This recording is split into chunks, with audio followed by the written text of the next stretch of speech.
네, 여러분. 혹시 우리 교회 다니시는 거 행복하신가요? 정말 행복하셔요? 요즘 교회들이 참 갈등이 많습니다. 결국 그렇게 갈등을 가지고 싸우다 보니까 교회가 갈라지는 경우들도 수없이 많이 저희가 경험하게 됩니다. 제가 한국에서 다녔던 교회들이 있어요. 모교회도 있고 또 중간에 또 섬겼던 교회들도 있고 어쩐 일인지 그런 교회들이 다 그런 어려움을 한 번씩은 다 겪었습니다. 다시 말하면 너무 흔하게 벌어지는 일이다 라고 말해도 될 것 같습니다. 사실은 지금 우리 교회도 그런 여러 가지 어려움을 겪으며 개척된 교회이기도 합니다. 지금도 제가 아는 프랑크푸르트의 어떤 교회는 그런 어려움을 겪고 있고 또 도굴의 여러 교회들이 갈등과 어려움 속에 그렇게 지금 노출되어져 있습니다. 혼란이 크죠. 저는 그 교회들이 누가 잘했는지 누가 잘못했는지 잘 알지를 못합니다. 그러니 누가 옳다, 누가 그러다 판단할 수도 없습니다. 그런 판단을 할 수 없지만 제가 정확히 아는 것이 있습니다. 어떻게 해결해야 될까? 무엇이 해결 기준이어야 할까에 대해서는 분명히 알 수 있을 것 같습니다. 이건 지금 어려움을 겪고 있는 교회들뿐만 아니라 우리 교회가 앞으로 어떻게 크고 작은 일들에 우리가 노출되든 부딪히게 될 때라도 동일한 기준이어야 한다고 저는 그렇게 생각합니다. 오늘 말씀 속에서 우리가 어떻게 교회를 섬기는 것이 좋은 교회인가 실제적으로 한번 우리의 가르침을 듣는 그런 시간이 됐으면 좋겠습니다. 요한 3서에 3명이 등장한다고 말씀드렸는데 그 중에서 오늘 2명이 등장합니다. 이 두 사람은 너무도 다른 두 사람입니다. 한 사람은 디오드레베라는 이름을 가진 사람인데 가이오와 같은 공동체에 속해 있는 상당히 영향력 있는 사람일 것 같습니다. 또 한 사람은 데메드리오라는 사람인데 아마 요한에 의해서 파송을 받았던 그런 순회 전도자였을 것 같습니다.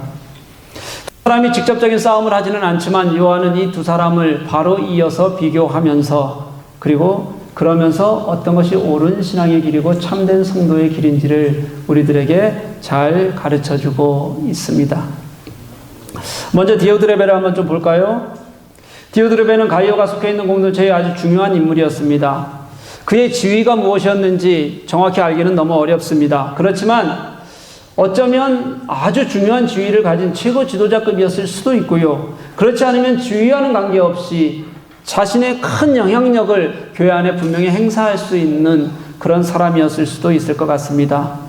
어쨌든 간 공식적이든 비공식적이든 성도들을 치리할 수도 있었고 내쫓을 수도 있는 그런 힘을 가진 사람이 바로 오늘 말씀에 나오는 디오드레베라는 사람입니다. 부럽죠. 저는 한 사람도 마음대로 치리하지 못하는데, 그렇죠? 만약에 제가 그러려면 제가 먼저 쫓겨날 가능성이 훨씬 클 겁니다. 그렇죠? 네, 고개 끄덕이는 건 뭐예요? 그래도 아멘은 안 나와서 다행이네요, 여기가 지금.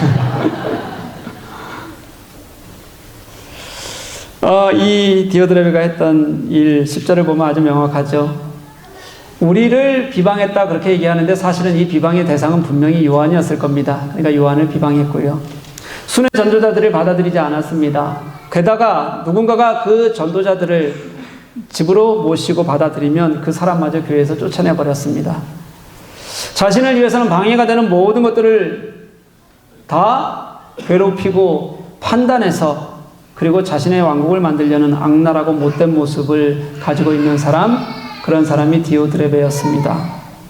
좀 더 자세히 한번 보았으면 좋겠습니다. 10절 상반절 말씀을 보면 악한 말로 우리를 비방했다 그렇게 얘기하잖아요. 여기서 비방한다는 말이 무슨 뜻이냐면 두서없이 허튼 소리를 한다 이런 뜻입니다. 다시 말하면 무슨 뜻이냐면 뭘 죄다를 비판할 거리가 있어서 비판하는 게 아니라는 겁니다. 기준이 없습니다. 그냥 상대방을 망가뜨리려고 하는 겁니다. 그죠?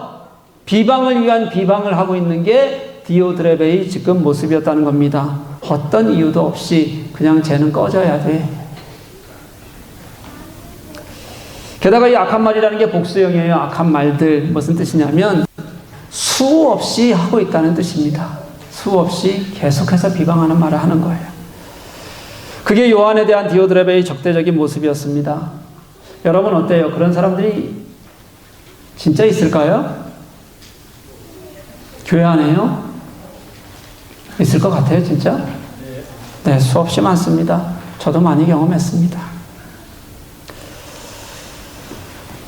서로가 서로에 대한 진실도 없습니다. 기준도 없습니다. 저 사람을 내가 그냥 쫓아내야겠다, 어떻게 해야겠다, 상처 주어야겠다 생각하면, 그런 목적을 가지면 수단과 방법을 가리지 않아요. 도대체 예수 왜 믿는 겁니까? 그런 사람들이 믿는 예수는 어떤 예수님입니까?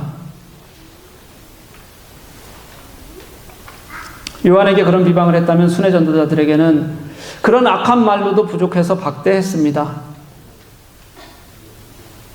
그래도 뒤에서는 비방하고 앞에서는 안 한 척하는 사람들보다는 더 나은 건가요, 혹시?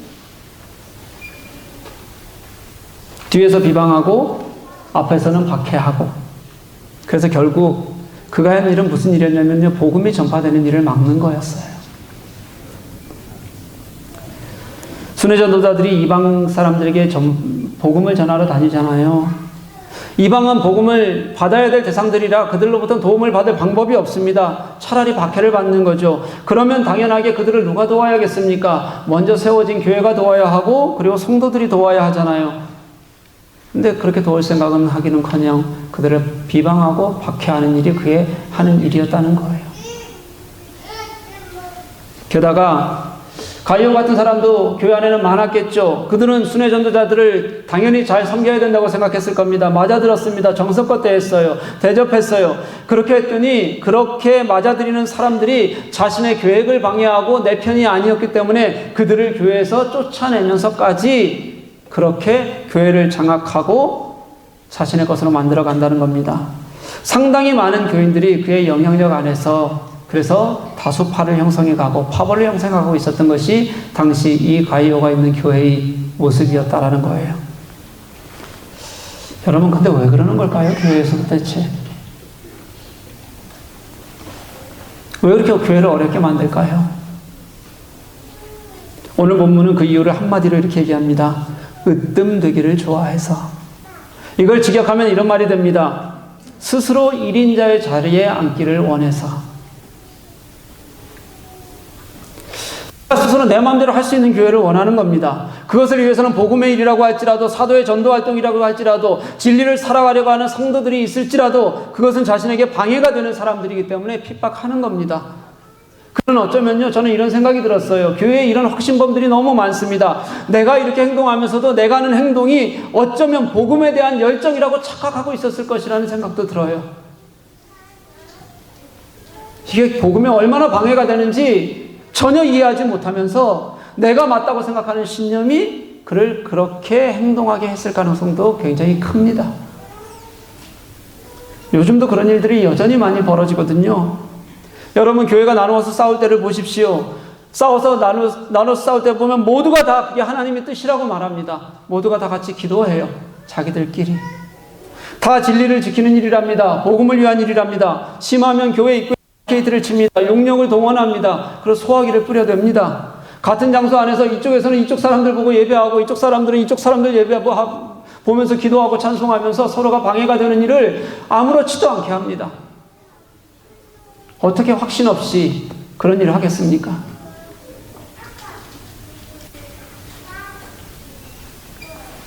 그렇게 나쁘고로운 일들을 정의의 이름으로, 그리고 예수 그리스도의 이름으로 그렇게 행하는 사람들이 너무 많습니다. 디오드레베가 아마 그랬을 겁니다. 그러니 그를 따르는 사람들이 많았겠죠. 그가 하나님 보시기에 옳아서가 아니라 사람들 보기에 무엇인가 마음에 드는 것이 있었을 거고, 그가 높아지려는데 동조하는 사람들이 있었을 거고, 그가 가지고 있는 무엇인가가 사람들에게 일정한 대가를 지불했을 겁니다. 그러니까 그래, 우리 저 사람 밑으로 모이자. 그런 파벌들이 교회에 무수하게 많습니다. 그래서 제가 한국에 가보면요, 여전히 작은 교회들은 한 교회가 한 장로 가족에 의해서 좌지우지 되는 교회들 아직도 굉장히 많아요. 또 어떤 교회 가보면 한 장로, 또 한 집사, 그 사람들의 허락이 없이는 아무런 일도 한 발자국도 나가지 못하는 교회들도 여전히 많습니다. 때로는 목사가 그런 일을 하고 있는 장본인이기도 합니다. 그런 일 많죠. 근데 저는 그런 일이 많은 게 오늘 하고 싶은 얘기가 아닙니다. 디오드레베 같은 사람의 이야기는 오늘은 그만하려고 하고요. 제 관심은 그럼 어떻게 교회 안에서 이런 문제들을 해결할 수 있는가입니다. 제가 생각하는 너무 원칙적이고 당연한 해답은 진리로 돌아가는 겁니다. 진짜 예수 그리스도로 돌아가는 겁니다. 그 예를 들어 보여주는 사람이 오늘 12절에 나오는 데메드리오라는 사람입니다. 데메드리오는요, 모든 사람에게 그리고 진리에게서도 증거를 받았다. 오늘 말씀에 그렇게 기록이 되어 있습니다. 이 증거받았다는 얘기는 여러분 쉽게 말하면 드러난다는 뜻이에요. 가이오가 진리의 삶을 행했더니 사람들이 가이오를 보고 저 사람은 진짜 진리를 사는 사람들이다. 그렇게 얘기했어요. 데메드리오가 복음의 삶을 살잖아요. 그러면 분명히 데메드리오의 삶도 드러난다는 겁니다. 당연히요. 디오드레베의 악함도 드러나게 되어져 있습니다. 이 데메드리오가 누군지 우리는 정확히 알기가 어렵습니다. 제가 처음 말씀드린 대로 아마 요한이 보냈던 그런 순회 전도자 중에 한 사람일 거고, 이번 이 요한 3서에는 이 편지를 들고 가이오에게 전달하는 역할을 맡았던 사람일 가능성이 큽니다. 그 외에 우리가 아는 것은 아무것도 없습니다. 그가 누구인지도 모르는데도 불구하고 우리는 오늘 말씀을 통해서 그의 삶이 모든 그를 아는 사람으로부터 그리고 성령으로부터 그가 정말 하나님의 진리를 사는 사람이라는 것을 증거받고 있다는 것을 우리는 오늘도 오늘 말씀 속에서 배우고 있습니다. 다 드러나게 되어 있다는 뜻입니다. 그렇게 복음의 일을 하는 그 사람은요, 많은 사람들이 그를 보고 이렇게 얘기했다는 거예요. 야, 저 사람은 진짜다. 저 사람은 진짜 예수 믿는다. 사람들에게 그런 확신을 주었다. 그게 증거가 되었다. 이런 뜻이에요. 오늘 본문은 사람들에게 뿐만이 아니라 진리에게도 증거를 받았다. 이렇게 표현하잖아요.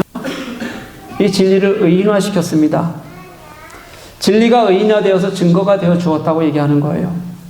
진리는 원래 예수 그리스도의 복음을 말하는 거니까 이렇게 말할 수 있겠습니다. 그가 복음을 사는 사람으로 분명히 인정받았습니다. 라는 뜻이 하나 있을 수 있을 거예요. 또 다른 뜻으로는 이렇게 해석할 수도 있을 것입니다. 진리이신 예수 그리스도가 그를 증거한다는 것을 우리는 안다. 이런 뜻일 수도 있을 겁니다. 또 다른 뜻으로는 우리가 성령님도 진리라고 부르니까 진리의 성령께서 그가 정말 하나님의 사람인 것을 증거한다. 이렇게 해석할 수도 있을 겁니다. 어떻게 해석해도 괜찮습니다. 모든 해석의 핵심은 뭐냐면 그가 예수 그리스도를 중심에 두고 사는 사람이었고 진리를 삶을 산다는 것을 모든 사람으로부터 인정받았고 그것이 사람이 보는 눈으로만이 아니라 누가 보아도 하나님이 그 가운데 살아계시는 하나님의 역사하고 사람이었다는 것을 많은 사람들이 그 데메드리오를 보면서 깨달을 수 있었다는 뜻입니다.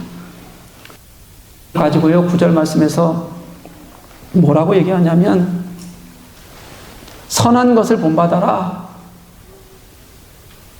11절 말씀이죠. 11절 말씀에서 선한 것을 본받아라. 다시 이 데메드리오를 얘기하기 위해서 얘기한 거예요. 데메드리오를 너희들은 좀 본을 받아라. 그가 하나님께 속한 사람이다. 그렇게 요한은 외치고 있는 겁니다. 여러분, 이 짧은 사도 바울의 가르침에 사도 요한의 가르침에 뭐가 있을까요? 교회의 문제는 어떻게 해결하면 되겠습니까? 교회의 머리는 오직 예수 그리스도임을 진심으로 고백할 수 있는 저와 여러분 될 수 있기를 간절히 소망합니다. 어떤 사람은 내가 첫째 자리에 앉으려고 합니다. 또 어떤 사람은 자리는 아니지만 나의 생각이나 나의 의견으로 자기가 첫째로 인정받아야 하는 사람이 있습니다. 그런데 여러분, 교회는 그렇지 않습니다. 교회의 모든 첫 자리는 예수님께서 계시는 자리라고 고백할 수 있어야 합니다. 그리고 진심으로 여러분, 우리가 돌아볼 수 있어야 됩니다. 내가 진짜 예수 그리스도를 첫째 자리에 놓고 있는가? 내가 하는 말이, 내가 하는 행동이 진짜 예수님의 머리 되셔서 나를 통해서 하시고자 하시는 내가 그분의 뜻을 따르고 있는 것이 진짜 맞는가?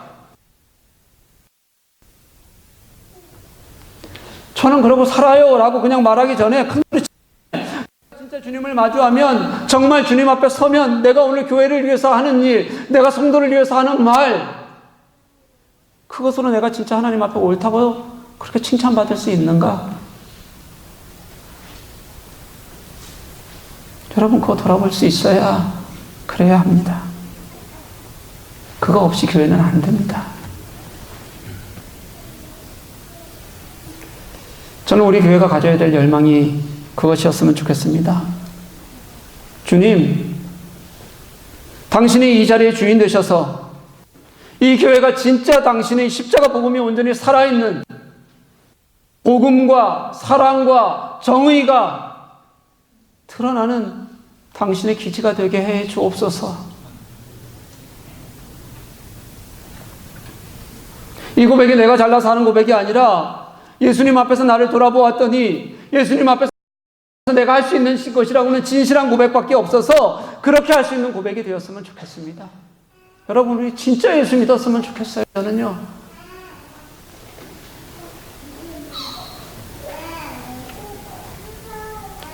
그쵸, 내가 여기 한 자리에 앉아 있는 게 이게 예수 믿는 거 아닙니다, 여러분.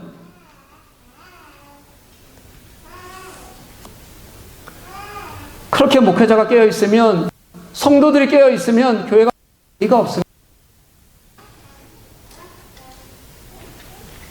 그러면 그게 진리에게서도 모든 사람에게도 너희가 진리 안에 있다 증거를 받는 거예요. 교회는요, 여러분, 진짜 예수 믿으면서 가이오와 데메드리오처럼 잘 섬겨서 그 섬김이 내가 하는 것이 아니라 내가 하나님의 은혜 때문에 정말 그게 감사해서 겸손히 섬기며 교회 덕이 되고 교회를 살리려는 그런 교우들이 있어요. 근데 반면에 교회는 또 디오드레베처럼 내 생각이 먼저라서 그것이 정말 다인 것처럼 교회를 어려움에 빠뜨리는 사람들도 교회는 또 존재합니다.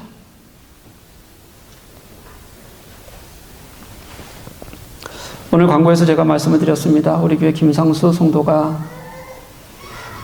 하나님께서 먼저 부르셔서 우리의 곁을 떠났습니다. 우리 교회에 온 지 얼마 안 됐습니다. 제가 이렇게 자료를 좀 이렇게 찾아봤더니 2014년에 우리 교회에 약 5개월 정도 출석하셨더라고요. 그리고 다른 나라로 갔다가 다시 독일로 와서 우리 교회에 다시 온 지는 채 1년이 안 됐습니다. 아내 되는 김경화 성도는 교회를 거의 나가본 적이 없는 분입니다. 그럼에도 불구하고 교회의 사람들과의 안 좋은 경험이 있어서 교회를 그렇게 좋아하지 않는 그런 분입니다. 그런데도 우리 교회에 오고 나서부터 매주 출석을 했습니다.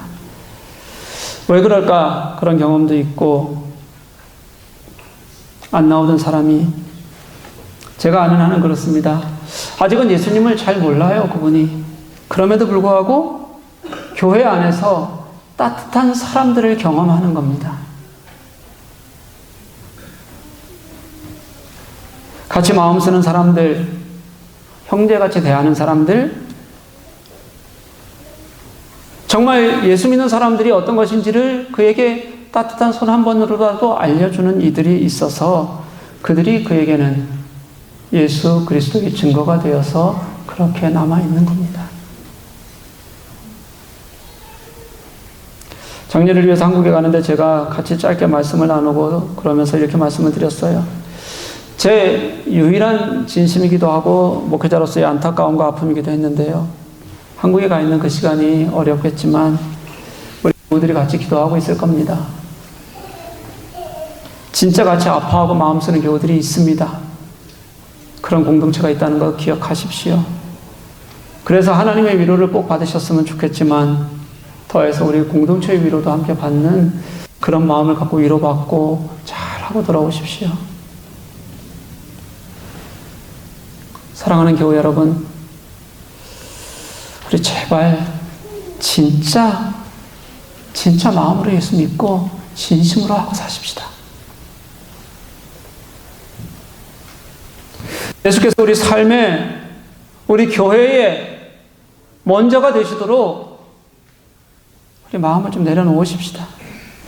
내가 예수를 사랑한다고 말하려면 먼저 그 예수께서 사랑하신 사람들, 내게 먼저 알게 하신 이 땅을 사랑하는 사람들을 진짜 진심으로 우리 희생하고 섬기면서도 좀 사랑할 수 있었으면 좋겠습니다.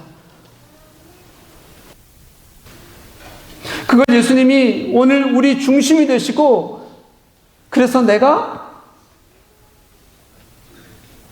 사람 사랑하는 것을 통해서 예수님 사랑하는 것을 우리가 좀 보일 수 있었으면 좋겠어요.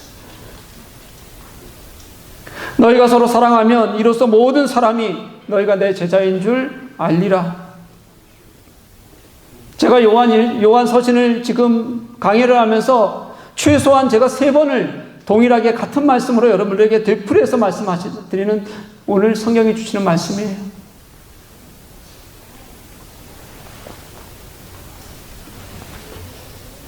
김창옥 교수라는 분이 포프리쇼라고 하는 강의를 합니다. 제가 한두 번 설교에서 말씀드린 적이 있는데, 마음도 힘들고 설교 준비도 잘 안 되고, 그래서 그저께 짧은 강의 하나를 제가 들었습니다. 한 20분이 채 안 되는 강의입니다. 그분이 원래는 성악가 출신이에요. 노래를 20여 년을 넘게 하다가 포기를 하고 지금은 이제 학교에서 가르치고, 그리고 이제 강의를 합니다. 목소리가 어떠냐면 까불까불합니다. 한마디로 얘기하면 그냥 목소리 톤도 높고 막 아주 까불까불해요. 처음 노래할 때부터 그런 목소리였는데 이제 성악을 하려니까 레슨을 받잖아요. 레슨을 받는데, 레슨을 받았더니 저는 잘 몰라요. 뭐 배에 힘을 줘야 된다면서요. 뭐 입천장은 되게 위에를 높게 비워두어야 된다면서요. 뭐 코 쪽으로 뭐 힘을 모아야 된다면서요. 뭐 하여튼 뭐 그렇게 어쨌든 뭐 해서 소리를 내면 굵은 목소리가 남자니까 나야 되고, 뭐 여기 잘하는 거 있잖아요. 성악 하시는 분들, 그렇죠? 그런 목소리가 나야 이게 성악가의 목소리랍니다. 그래서 그게 처음에 해봤더니 한 번 했는데 너무 잘 되더라는 거예요, 본인은. 아, 그래서 나는 성악가의 체질이다. 그리고 계속 연습하고, 그리고 다 바꿨대요. 근데 그러다 보니까 이게 자꾸 노력하다 보니까 목소리만 바뀌는 것가 아니라 그렇게 힘주고 인위적으로 하는 것을 통해서 자기의 얼굴이 바뀌고 자신의 몸도 경직되고 그러더라는 겁니다. 그래도 성악은 그렇게 하는 거니까 그렇게 해야지 생각하고 맞다는 생각으로 열심히 했는데, 시간이 지날수록 자기의 노래가 나오지 않고 내가 자꾸 다른 사람인 것처럼 그렇게 노래하고 있더라는 거예요. 자신의 노래가 일그러지고, 그러다 보니까 자신은 비극에 관한 노래는 너무 잘 부를 수 있는데 사랑이나 아름다움에 관한 노래는 자기 목소리에 맞지 않고 감정 속에도 살아나지 않고 그런 사람이 되어가더라는 겁니다. 그래도 그게 맞는 것인 줄 알고 열심히 했는데, 아무리 노래를 해도 나의 노래, 나의 삶, 노래 속에 묻어있는 나의 생각이 없더라는 거예요. 그래서 결국은 성악으로 성공하지 못하고 포기하고, 마지막으로 이제 같이 가르쳐 주는 교수님께 저 그만하랍니다. 그러고 이제 인사하고 포기하고 버스를 타고 집으로 돌아가는데, 버스 안에서 이제 다 포기하고 가니까 마음이 편해졌대요. 그래서 노래를 부릅니다. 엄마가 섬 그늘에 굴 따라가면 아기는 뭐하죠? 그나마 집을 보는구나. 그러니까 집을 보다가 이렇게 혼자 노래를 이렇게, 제가 원래는 노래하려고 그랬거든요.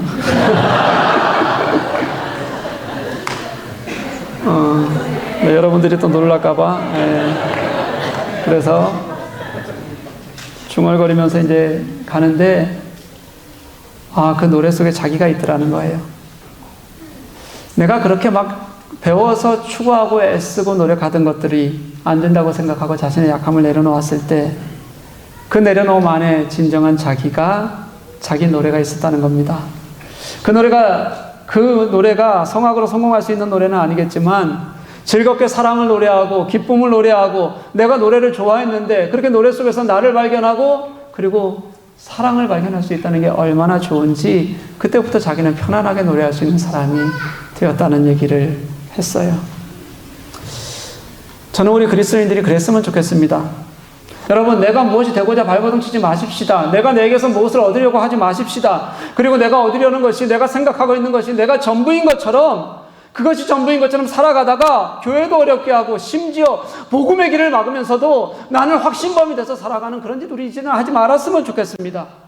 내가 주님이 내 주인 되시면 이제 나의 연약함을 인정하는 겁니다. 예수 안에서 좀 나를 찾자는 겁니다. 그때 진짜 내가 어떻게 주님을 만나고 살아가는지, 은혜를 입고 살아가는 것이 무엇인지 우리가 좀 진짜 예수 믿으면서 알고 살자는 겁니다.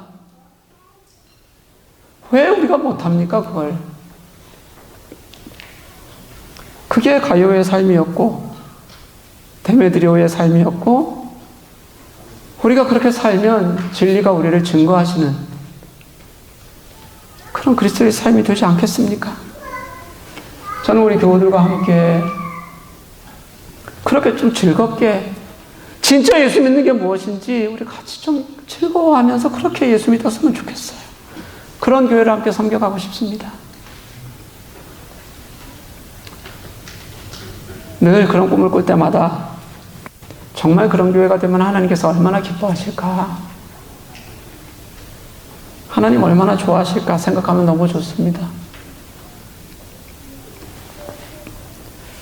다음 주에 또 임원도 선출하잖아요. 밥 잘 사주는 사람 뽑지 마시고요. 돈 많고 인기 많은 사람 뽑지 마시고요. 다행히 우리 교회는 밥 사는 사람이 없어요. 어떻게 우리 교회는 이렇게 다 가난합니까? 돈 버는 사람이 없어요. 진짜 사람 사랑하고, 진짜 교회 사랑하고, 진짜 저 사람 보면 아, 예수님이 저 안에 있구나 증거가 될 수 있는 사람, 그런 사람을 같이 우리가 세워갔으면 좋겠습니다. 그게 하나님의 일꾼입니다. 사랑하는 교회 여러분, 우리 진짜 예수 믿고요, 진짜 진실함으로 하나님 앞에 서십시다. 그리고 그 삶을 살아갈 수 있었으면 좋겠습니다. 나의 약함이 인정된 곳에서 주님이 머리 되시고 인도자 되시고 살아갈 수 있는 참 그리스도인의 삶, 좋은 교회의 삶을 저와 여러분 함께 살아갈 수 있기를 주님의 이름으로 간절히 축복합니다.